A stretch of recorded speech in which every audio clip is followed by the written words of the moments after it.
Sometimes I think that we misunderstand what God is really telling us about Himself and what His plans are for us. So when you read here in John 4 about the Samaritan woman who went to draw some water, and then Christ asked her, please give me a drink, here in verse 7, John 4 verse 7. And then she replied, how is it that the Jews speaking to us, you're not allowed to speak to us? Jesus replied, if you only knew the gift God has for you, and who I am, you would ask me, and I would give you living water. Then the woman says, oh Lord, you know what? You don't even have a rope, you don't even have a bucket, so how are you going to get some water out of this well? The well is very deep. Then Jesus said, if you only knew what I could give you, if you only knew the gift of God as for you and who I am, you would ask me and I would give you living water. And then I don't read further on that Jesus really drank some water, or that the woman gave him some water. So then he went on and it says in verse 16, go and get your husband, Jesus told her. And I don't have a husband, the woman replied. And Jesus said, you're right, you don't have a husband, for you have had 5 husbands, and you aren't even married to the one man you're living with now. And then the woman says, oh goodness, yes, you know what, I think you're a prophet.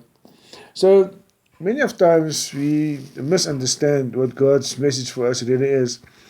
And at this moment when I read this, I realized that Jesus' thirst wasn't for real water.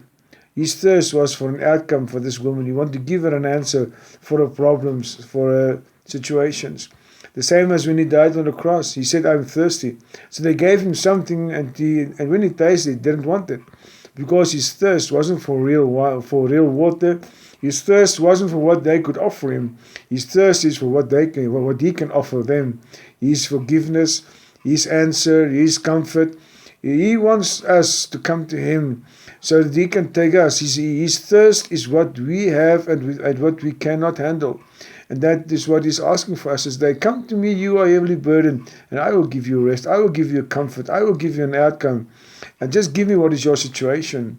Christ's thirst is what our situations are, what we cannot handle. So why don't you go today, and with that problem, that situation that's bothering you, that's been coming for you for many years, why don't you go and give it to Christ? Because this woman is very ashamed of herself, because she's been staying with a lot of men, not even married to the one that she's staying with now. And now she's walking with that idea, with that thing around her neck. I'm not even married, and here comes this man, and he's telling me about it. So why don't you also go about those things that are so deep into your heart hidden, that nobody knows about it? This well that is so deep in your heart, in your soul. Why don't you go and reveal it to Christ? Talk to him about it. I know many of times it is very embarrassing to talk about things, but Christ already knows about it. So why don't you rather tell him and says, Lord, this is what I am. Here is what bothers me. Please drink of this, what I can give you this day and this afternoon, this evening. I know this is your thirst to get me free, to set me free, which you have already done. Go to him, talk to him. He's waiting for you at the well. You must just come with what you've got, and he will give you what he's got. He's got salvation for you. He's got healing for you. He's got the answer to your situation.